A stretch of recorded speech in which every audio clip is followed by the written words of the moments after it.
Hey yo, what's going on with the viewers of the tube? I'm here and I'm ready to bring you a platter of the best crypto content YouTube has to offer. The kind of content that gets you smacking your lips and asking, please sir, can I have some more? What? What? Ask for more? Well, Oliver Twists, I won't starve you. I'll fill up that bowl because it's time for chicocrypto. So let's begin today with a bit of Bitcoin. Pulling out the 7-day chart, it seems like BTC has shaken off the Omicron scare as the price is pumping back up to 59K where it was before the big fear dip came.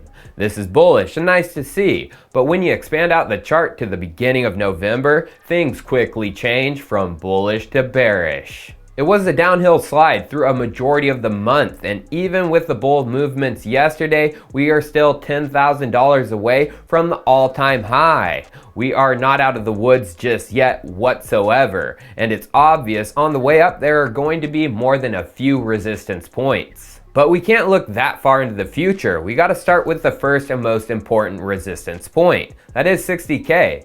As we can see, November 21st, we got rejected. The day before, on the 20th, we got rejected too. And from the 16th to the 18th of the month, the price was bouncing around this level, 60K. So I wouldn't doubt the same thing happens. It's going to be a tough time getting through. But if BTC does and here soon, I would expect another bullish run. And I do expect a breakthrough just like some others in the space. Plan B tweeted at the end of the day, November 30th, 98K Big Red X. Floor model first missed after nailing August, September, and October. No model is perfect, but this is a big miss and the first one in 10 years. Outlier Black Swan, I will give the floor model one more month. S2F model unaffected and on track to 100K. Watch out for trolls confusing floor and S2F models. So what he means by that tweet is reaching the 98K prediction up to near 100K is actually still on track.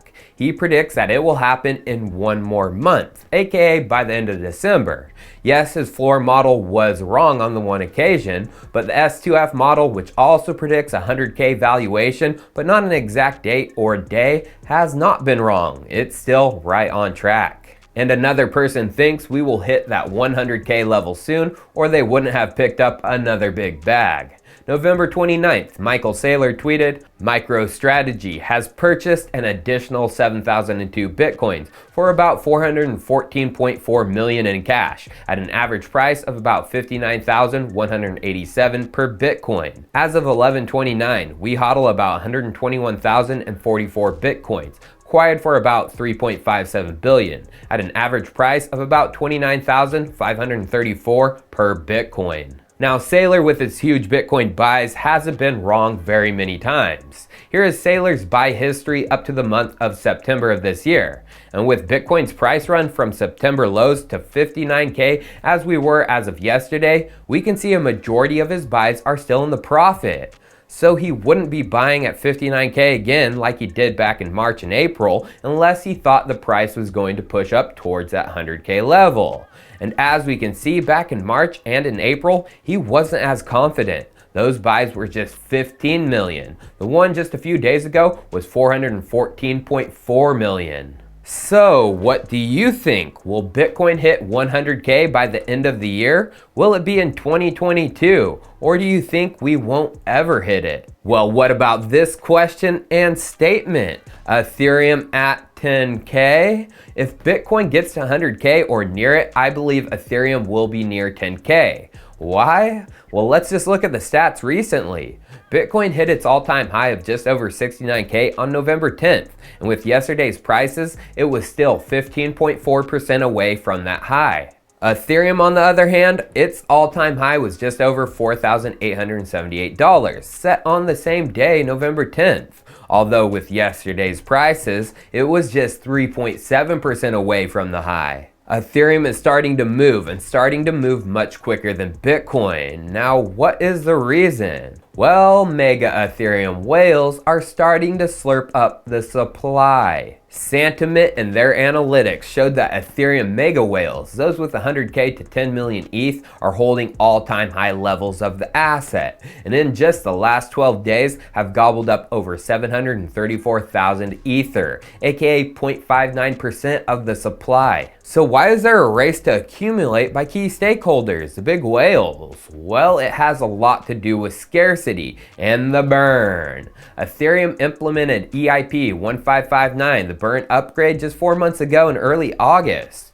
Going to watchtheburn.com, we can see nearly 1.08 million ETH have been burned since. This has caused a net reduction over this period in Ether rewards by over 60%.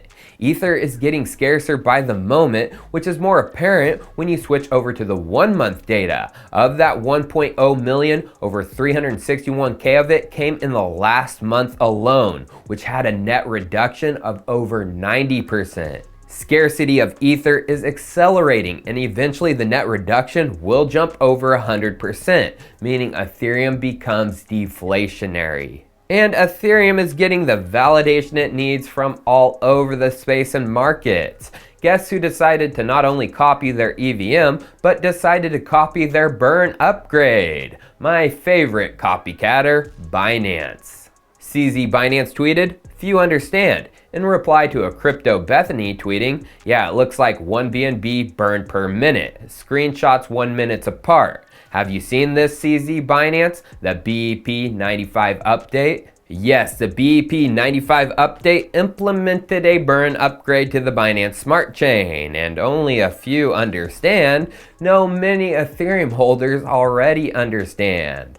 Copying Ethereum, Binance, with your chain again. That is just validation that Ether is the one.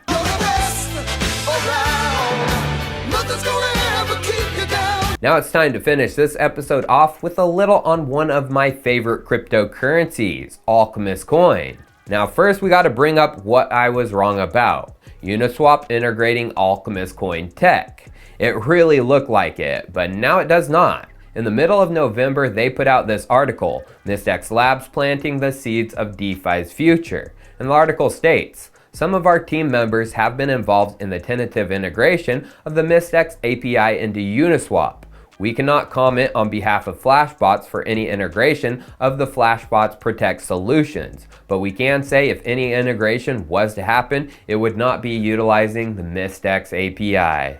That is a major bummer in the summer. I still don't know exactly what happened or why, but if I had to guess, it had a lot to do with money. Uniswap didn't want to enrich Mist holders, they wanted to enrich their own token holders, holders of Uni, and the only way to do that was to go through the monetarily neutral Flashbots. But there is good news with Alchemist Coin. They just released the most advanced NFT in the history of NFTs. The Alchemist Crucible NFT wallet now has its long anticipated artwork. You can view this and your Crucible by going to the Alchemist Crucible dashboard and going to your Crucibles and clicking View. The Crucible artwork is not just an image or a video, but it's an interactive visualization, fully 3D and rendered in real time.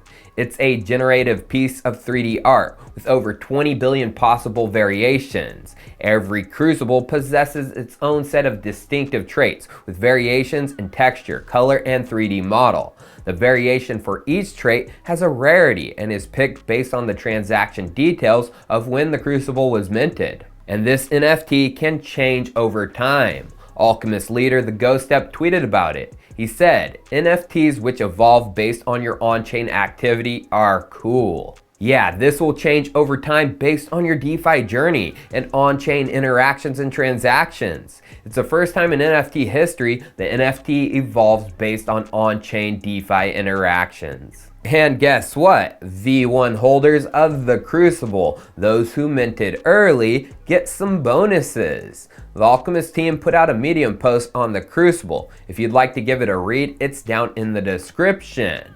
But they say this regarding V1 holders, which many of you should be, under special features for Aludel V1 Crucible holders.